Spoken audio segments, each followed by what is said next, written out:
Hello everyone, and welcome to my channel.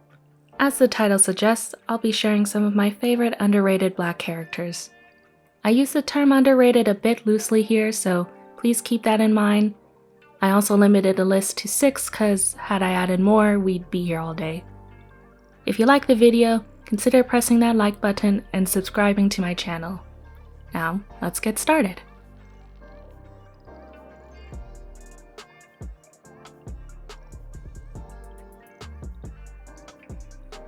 Due to the nostalgic popularity of the animated series, Static Shock remains one of the most iconic African-American heroes and cartoon characters to date.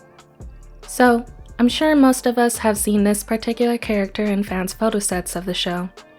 This is the Ghanaian hero Anansi, who first appeared in Season 3's Static in Africa. Anansi made a great first impression on the audience with his incredible illusion abilities, acrobatics, and witty story references. Unfortunately, the character appeared only once more in the 4th season's Out of Africa. DC has yet to make Anansi into his own established character. In comics, there are entirely different Anansis, most of which act as villains. It's a shame, because this hero was truly an inspiration for young Black youth, both within his universe and in real life. Now that Static has been getting more attention in media as of late, maybe they'll bring Anansi back into the story someday.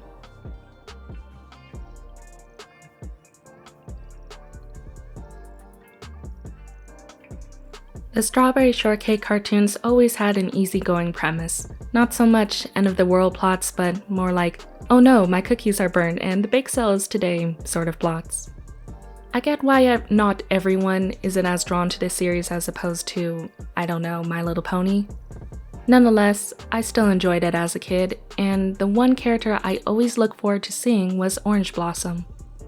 I grew up with the 2000s adaptation, so I was most familiar with this version of the character. Seeing a dark-skinned Black girl on television who wasn't a walking stereotype was just nice to see. When looking back at her 80s depiction, I was surprised to find that she was also dark-skinned. She also had a cute Afro-texture hairstyle. For a character who has been canonically a dark-skinned Black girl with Afro-texture hair since the 80s, one would expect they carry over this depiction in the progressive era of the 2010s, right?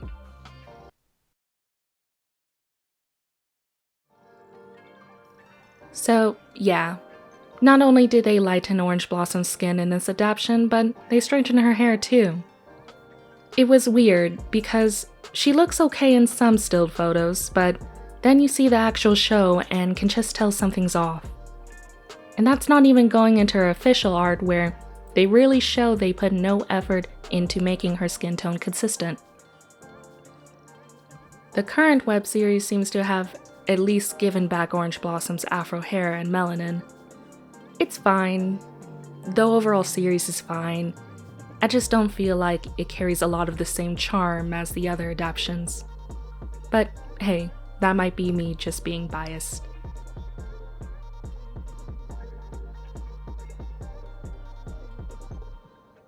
Although he was a minor character, Master Pian Dao was still pretty memorable within the Avatar series.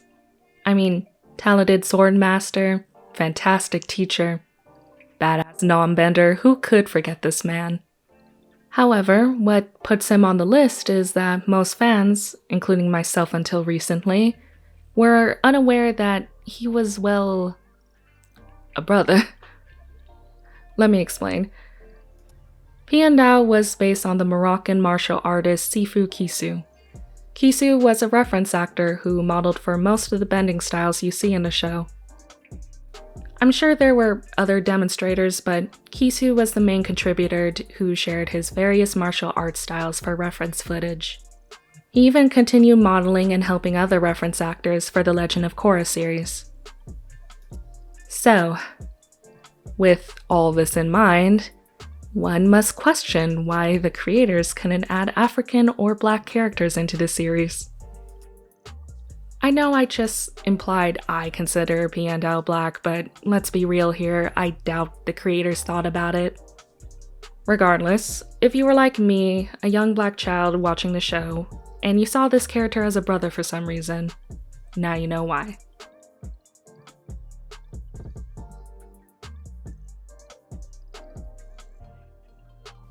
Miles Morales may be the most well-known Black Spider hero, but he's certainly not the only one. The whole Spider-Verse storyline has introduced large cast of spider heroes across dimensions, including a few Black Spiders.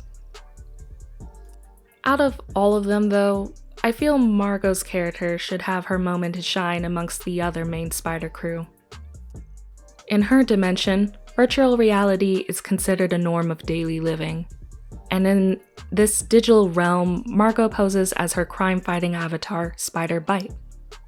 We only see her in a few instances and in this short comic featuring her, but man, I wish we could see more of this character. I understand that not every spider hero can get a lot of coverage because, again, there's a whole bunch of them. But I think Margot's world and characterization are unique enough amongst the spiders for her to have her own thing. I'm not sure what to call it. I mean, basically, you know how Spider-Ham gets all these cameos and features? I don't see why they gotta leave out the programmer Matrix Spider. There's so much material to go off on that, don't y'all think?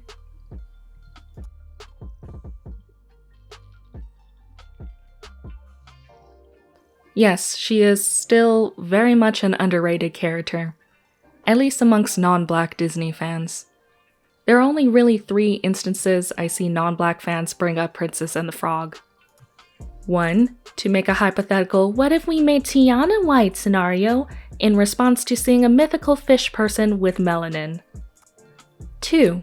When they make a Hazbin Hotel crossover to self-insert their non-Black characters into the story. Or 3. When these people really have to emphasize how much of a good white friend Charlotte is compared to Tiana's Black friends. So, yeah, the general fan base ignores Tiana and her movie unless they can, somehow take out the Blackness. But we aren't gonna pretend as though Disney didn't have its part to play in this as well. They did very little to promote this movie for one thing.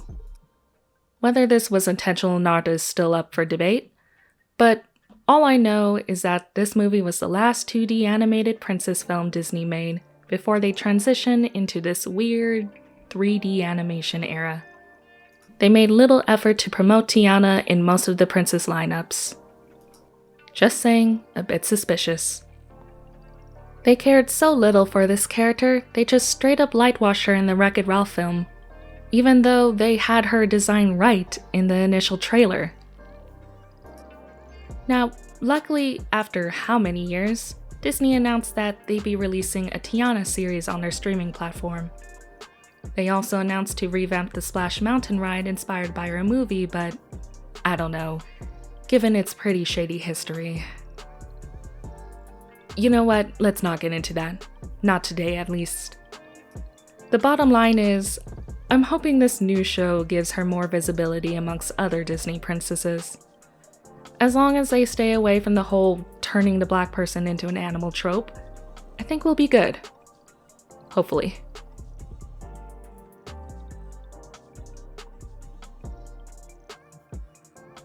If you know me, you know how much I adore the character Jodie. You should also know how bitter I feel every time I think about her tokenism in the show. But, there are already plenty of video essays out there that covered how underrated she was, so I don't need to add too much about it, I don't think. One character I surprisingly don't hear about in these videos, despite having a pretty similar treatment, was Mac Mackenzie, Jodie's boyfriend. Compared to his overachieving girlfriend, Mac had a much more relaxed outlook on life. Well, to be honest, I'm not sure if I could even say that. They did not develop this character in a way where you could tell if this was his personality or if it's just, a lack of one. Like, we know enough to see he's not Jodie's complete opposite. Mac was just as insightful and intelligent. He's also shown to recognize the superficiality of other characters. Like Jodie, he seems to understand he can't naturally get away with saying what's on his mind, but he'll make small comments here and there to let the audience know he's annoyed. And while they are pretty funny at times, that does seem to be the one consistent trait of his, that he's annoyed by everything, which... It would help if they added more to his personality. I don't know. But anyways, what I did enjoy about this character was how mindful and supportive of a boyfriend he was. Always shown to stay by Jodie's side and agree with most of her decisions. Hence why the two's relationship always felt organic. They just naturally vibe with each other. I do wish we saw more tension, I guess you can say, not so much conflict in their relationship. There are mentions that Jodie feels she's only with Mac because he's the only other black boy in the school, and I wish we kind of just explored that, because their relationship doesn't seem toxic. But if Jodie's going to a black college, I'm wondering how that relationship would, end up when she's surrounded by more black kids or black people in her age. Hopefully, if the Jodie spinoff ever comes out, we'll see more of Mac and what his plans are for the future. And that about does it. Feel free to share some of your favorite underrated black characters in the comments. I'd love to hear them. If you'd like to support the channel, my Ko-fi information is in the description. Thank you again, and bye!